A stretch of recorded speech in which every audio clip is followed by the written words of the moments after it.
today's pitching session with Isla Failure and Catalin, founder and CEO of I think Catalin, we've been working together over the past almost 3 years for a different startup then, and then a new startup now. So it's been a very long journey, and hopefully pleasant one for both of us. So thank you for putting the trust in us and working together. With this introduction, I'd like to give you the floor, if you can tell us a bit more about, first of all, yourself, how you ended up doing what you're doing now, and then we'll also dig a bit deeper into the story of Isle of Failure. Sure. Thank you so much for having me again on SeedBlink, because it's a tradition now to raise money here and to awareness to the startups.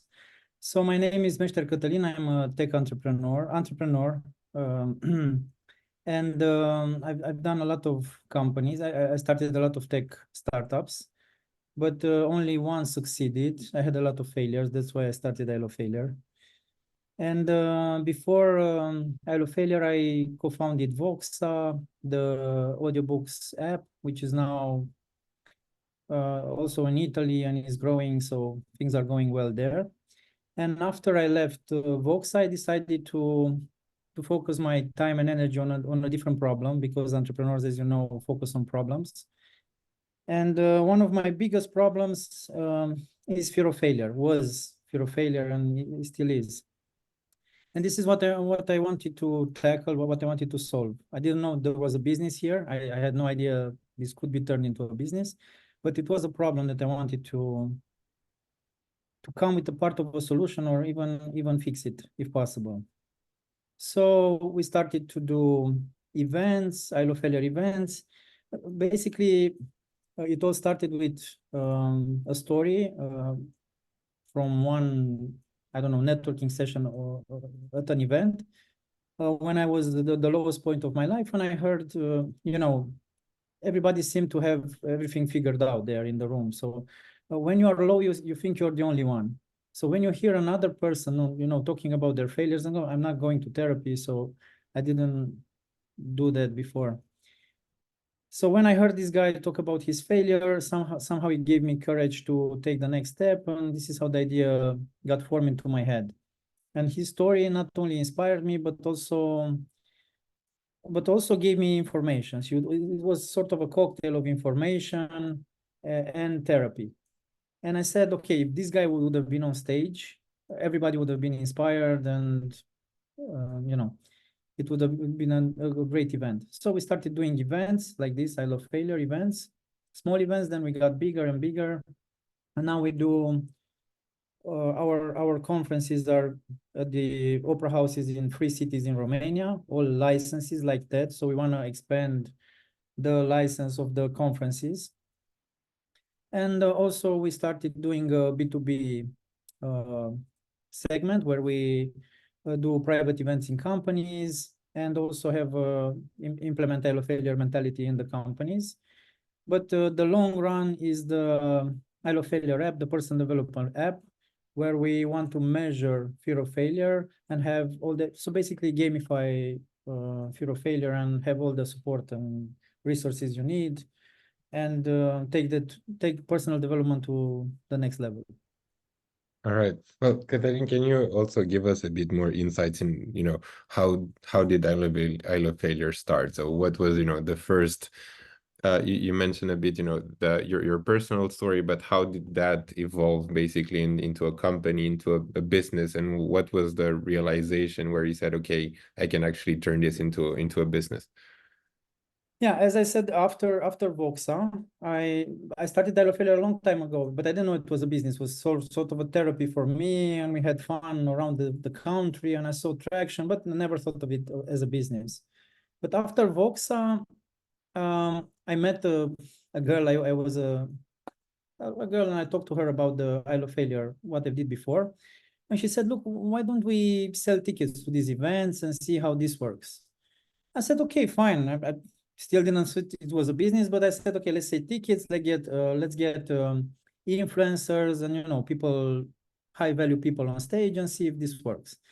And we done the first event, people bought tickets and it was full. Then we did the second event, again it was full, and we got a fine because we had too many people paying for tickets in one location. So we got a fine for how big the event was. We didn't know, so people were pouring in at these events. It's also the naming, the branding. We also invested in the brand, we invested in everything. And it got too big to handle, I mean, for small events. And I said, okay, let's take this to the next step. Like, let's do an opera house event, 1,000 people, and let's see if this works. And it was amazing. I mean, the event, the conference, everything. So that is when everything blew out. And just to get a sense of this, our conference is mostly sponsored by the tickets, not by the partners. So last year we had 80% tickets and 20% partners, which is unheard of in any conference. And it got to be a lot bigger than TED, at least in Bucharest, and I think in Romania. So. And can you tell us a bit, what does ILO failure look like in terms of numbers at this point in time, both in terms of revenues, in terms of traction? How does it look like at this point in time? Sure. Can I share my screen or? Yes, please do.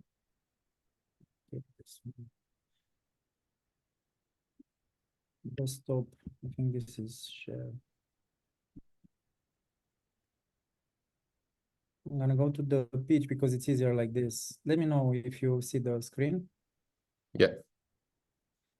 So basically we have three revenue streams for ILO failure. So we have tickets and partnerships, the conferences. And last year, this was over 100,000 euros. This year is gonna be around 200,000 euros. Then we have the membership app, the freemium app, the ILO failure personal development app, which is gonna be a €9 per month fee. For certain future, we're gonna have a lot of content available for free, but a lot of the content is gonna be paid for. And then we have the corporate training, which we just started this year, and I think this is gonna be next year is gonna be the biggest revenue stream from corporate training, because once you start in a company, it's like an agile mindset, also private events that spreads throughout companies. So this is how we want to go global as fast as possible throughout the companies, because it's a very big need for ILO failure now, because engagement rate in companies is at the lowest because of fear of failure coming from pandemic, war, and so on. People are much more afraid to take steps or to take risks than they were before. So we see a lot of CEOs approaching us, not HR, how it was before. So the corporate training model is the one that is going to be bring in the most cash in the next period. Okay, let me know if there's anything else if you want to talk about. I think also in terms of what's next, but you touched upon it, and I think that would be also helpful in order, what should investors expect when they look at ILO failure now versus ILO failure in 12 months, 24 months? What's somehow, the milestones that you want to develop with this funding round? Okay, so the traction, as I said, in 2023, it was over 100K in revenue. Of course, in content views, 15 million views, shorts, and so on. So this is very viral content because it's vulnerability on stage. And we have in person, over 1,500 attendees. In 2024, like this year, we have 3 conferences. These are all licenses. So we licensed the event. So we validated this revenue stream where we license like TED, the conference. So we have Timișoara and Cluj. One of the big things here in Cluj is the founders of the guys that got the license for ILO failure. They also did TED, and this year they're doing ILO failure. They're not doing TED. So this is a huge validation for us in terms of the model. And then We're gonna have free companies, private events. We have one of the major banks in Romania doing ILO failure private events in their company. So the corporate model starts to work. And then in 2025, we want to extend to a different country. Of course, the corporate is going to be in different countries because it's going to spread like that. But also the conference. We're looking to find a partner. We're looking in London because we want to go in English, basically, and to get as much virality for the concept as possible. We're going to launch the app with all the content, freemium, and so on.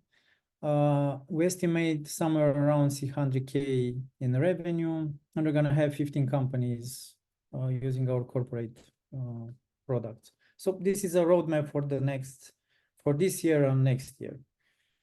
But again, we're trying to spread as fast as possible in other countries. We have 35 license requests, but we don't give licenses very easily because we want to make sure we find the right partners that we can also do the corporate stuff with them. So we could have been until now in 5 countries, but we didn't go. So Katalin, can you also tell us a bit about the team? And I didn't anticipate this, but I'm glad that we arrived at this. So who are the people behind I Love Failure besides yourself?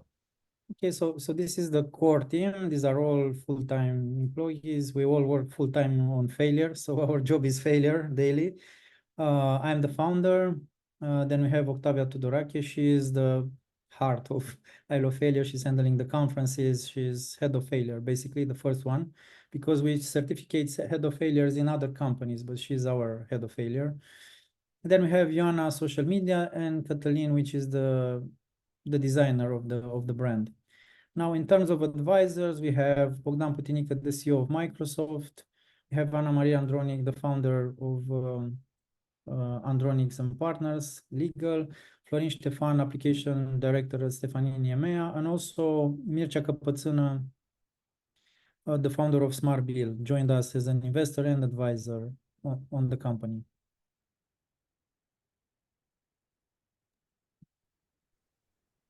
And can you also share a bit in terms of next steps of the round? What do you want to spend it with?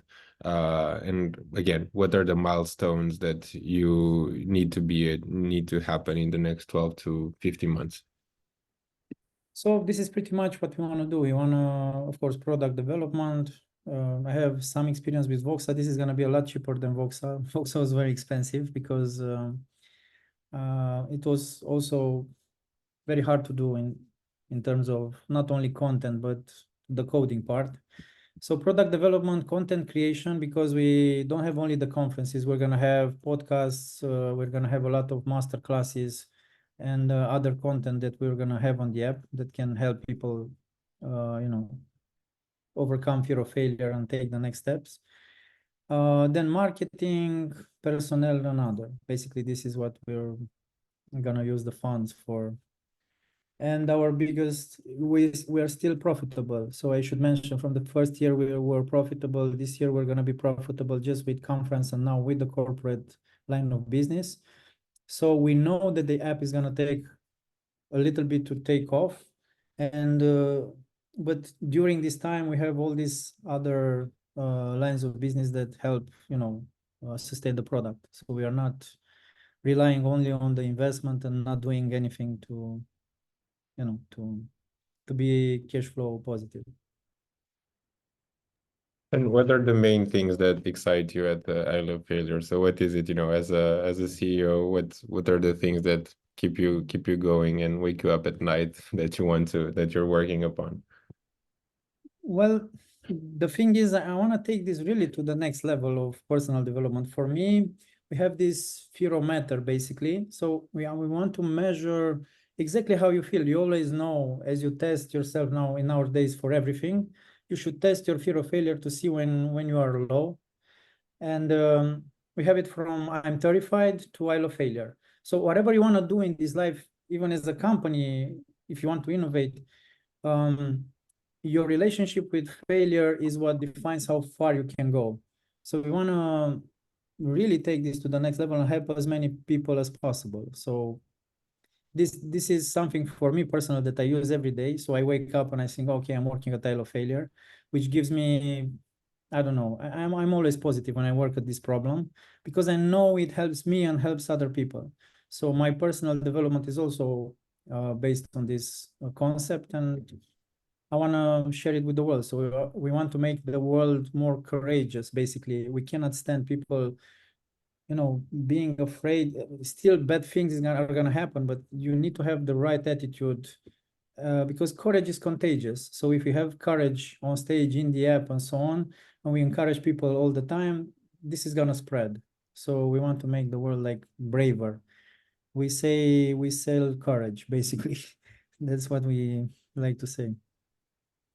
And I think, you know, a question that I don't know how it applies to you, but how does the competitive landscape look like? You know, you guys are innovating on a topic that hasn't really been addressed in a structured fashion. So, who do you consider your competitors to be? Oh, yeah. Well, this was done when we thought that, you know, we are just a conference basically. So if we are looking at conferences, let's say ticket-wise, because we are not the same thing, it would be TED. Like, but we also find it very easy to find people who do TED that want to take the ILO failure license, because TED is the only other conference that takes curation of the speeches seriously. So basically we learn from them, but also from our own experience. And it's very easy for us to find the biggest TEDs around the world and talk to them about ILO failure, and maybe testing with this concept to see if this works the same. But then again, on the corporate side, on the company side, there are a lot of, you know, agile, lean, a lot of methodologies that you can implement. And now we have ILO failure, which is also kind of a methodology, but and here you have other competition, let's say, from that point of view. And in personal development space, as far as the app goes, nothing like this. I mean, nothing like this, like focused on fear of failure, gamification of this. We haven't seen it. So there are a lot of personal help apps, but nothing like this. No, we haven't found the direct competition. Of course, everything that is on the help self-help space or personal development is a competition. So, but Alright. they are too wide to narrow down. We have meditation, we have, you know, all this. So with this being said, I also want to give the floor to, you know, people joining in the call if they want to address any direct questions to Catalin. Either, you know, you can write them either down in the chat or just turn up your mic and feel free to shoot directly. I think this is the best format. I mean, there was no better intro than the I love failure and the not being afraid of, you know, just speaking up and whatever happens, happens. So Yeah, of course. We love failure. So we had a cover now that people saw some mistakes on the cover, and we are very glad about that. We said, let's do some on purpose. We want to fail on purpose, just to relax people. Like, the society is really, the pressure is beyond anything I've seen in past years.